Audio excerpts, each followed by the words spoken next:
Hello everyone, Junebug, B&K Amps. Got a video we're going to do real quick for a customer. It's been a long time since I've done a video, so bear with me. Of course, I probably wasn't good at it to start with. Got a two driver 12 biased amplifier. So I wanted to go over a few things with him real quick. And notice all this isn't labeled yet. This is for Ranger.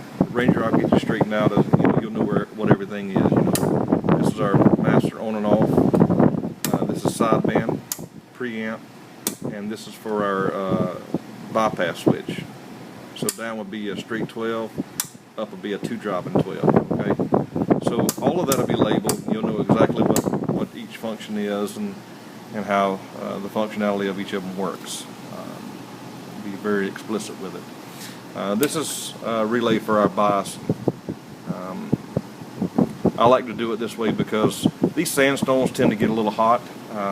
They actually get really hot if you do like a lot of people do, and it has voltage on it, continuously. As soon as you power the amp on, it's got voltage on it. So I do it with a keying circuit on this, so that it only energizes voltage on the input of transistors as it's keyed. This relay is for our bypass, from our two driving 12 to our straight 12. The little tiny preamp on top. The little relay is naturally the little preamp. Still got some tidying up to do, get everything nice and neat and anchored down. We're still right in the middle of testing. Got some pretty good skip on this thing a few minutes ago. Real clean, very clean amp on sideband, AM as well, AB biased. I will say, out of all the bias amplifiers I've built over the years, this one is probably one of the best 12 pills I believe I've ever done. Very happy with it, very, very happy with it. So we are on a regulated power supply. Camera's shaking around a lot. So we're just a touch under 15 volts is where we're sitting at, and I'll hook the meters up and show you exactly what the voltage and all is. We're only dropping a couple of tenths on the volts, so it's hanging out real close to 15 volts, which is where he's going to be running it. I want to go over a couple of things real quick when we get started. We're going to use a few different slugs. We're going to use 1,000, which is 25 to 60. We're going to use a 2,500 that's in there now, which is 2 to 30. We're going to use a 10,000, which is 2 to 30. We're going to utilize the multiplier, 2x to 5x, our peak, our RMS. Got a 5-watt slug in here for reflect. So I want to go over all of this stuff. A lot of people not real sure what they've got. You put in a 25 to 60 slug and it reads 1,000 PEP. You put it in a 2 to 30 slug and it reads 700 PEP. If you run into these problems, it lets you know that you've got a problem. Okay, Bird builds these elements, whether it's Bird or whether it's Coaxial Dynamics. They're still the same tolerance as far as what they're going to read, and some of these elements read harmonics, and if a box is out of tune, real quick way to do it is start changing slugs around from different megahertz, and you can quickly see if you've got a difference, then it lets you know you got a problem. If they read the same, then hey, the box is in tune. Ain't no two ways about it. That's the way it works. So let me get after this before the video gets too long. We'll start in the on position. It's too big a slug. That's a 2,500 watt. Take it out. We're gonna put. That's the wrong one, Daniel. Come on. We're gonna put the 1,000 watt in. It's a 1,000 watt PEP. Okay. 1,000 watt PEP, straight 12 with just a Cobra, our Cobra 29 driving it. So we're reading the bottom scale, 0 to 100, 100 being 1,000, face value. Yo, 600 watts, all right? So we got a 600 watt PEP with only a radio drive and a straight 12. Now he's got a couple of different options. That's why we've done a straight 12. The radio is going to be dumping into straight 12 is a lot more than a Cobra 29 is going to do. So he just sees some really good numbers with that. So let's do tube of 12. Okay. So tube of 12, peak reading.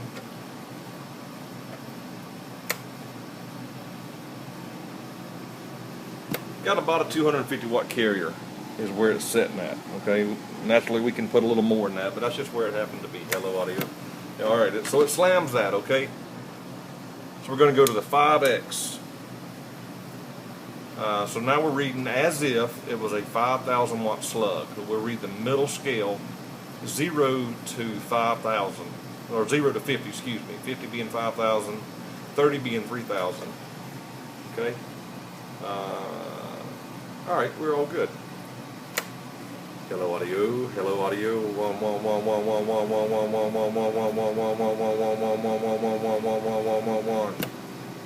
Around 30. What am I seeing? 3250, 3500, bouncing between there. Really, really good numbers. So if anybody knows what 3,000 watts plus looks like in RMS, it's around 1,200 watts. Yeah, I try to, and I say it again, I try to achieve 100 watts per output final, RMS, on every box I build. So if you've got a 12 pill, I like to see around 1,200 watts average power.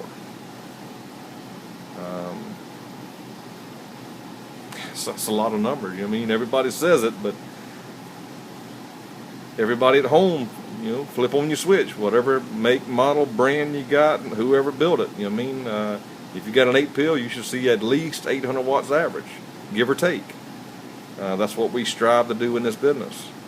So let's look at our reflect. Let's say 5 watt slug. Hello audio. So we're doing over, that's 3,500. Hello audio, audio, audio, audio. So less than a half a watt of reflect, okay? So I'm real happy with the tune. Let's just go to RMS. So we're down in RMS now. Face value. Remember what I said, right? 1,200 is what I try to get. That's what I want anyway. Yeah, look. What I got to do here. Oh, I got to put this in center position. So now we're reading 1,000 watt slug, RMS, no peak kit involved. It's a straight up bird meter, just a line section, RMS. Yo, in the corner. All right, that's pretty good. Notice I'm not getting on this thing a lot. We don't have no fans on it. We don't want to get the box too hot. So we'll pull that out. This is a, what is this one? This is 10K 2 to 30. Okay. So 10K 2 to 30. The bottom scale, 100 being 10,000, 40 being 4,000, 20 is 2,000. Halfway between 0 and 20 is 1,000. Average power, okay?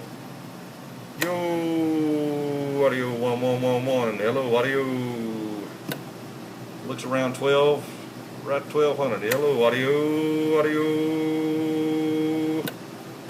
1220 is what I'm gonna call it. Touch over 1,200 average power. It's RMS, okay? We're gonna pull the 10,000 out. We've got a 2,500 watt. All right, 2,500 watt slug. So now we're reading, what are we reading? We're reading the top line, 0 to 25, or you can't see, this doesn't have a 25, but full scale would be 2,500. The 10 on the top line would be 1,000 watts. Yo, audio 11111111. Hello, audio. Yo, audio, audio.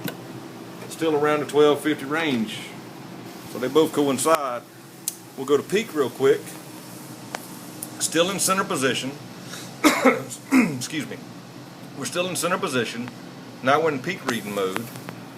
Top line is 2,500 watts, PEP, yo, in the corner.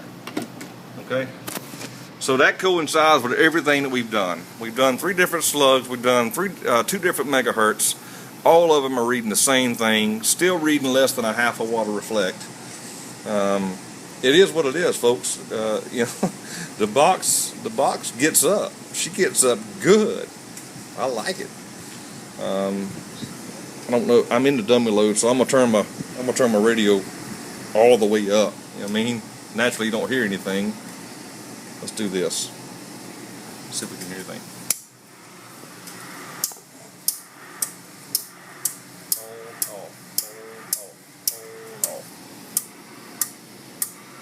That's our preamp. We'll hook at the antenna later so you can see the the signal come in.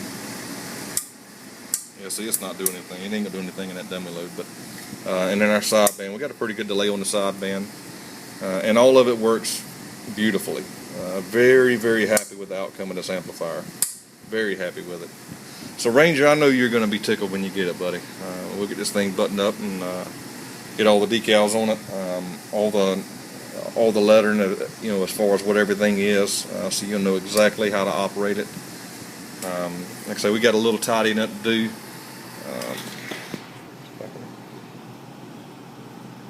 Just some of the wires just kind of laid up here up top.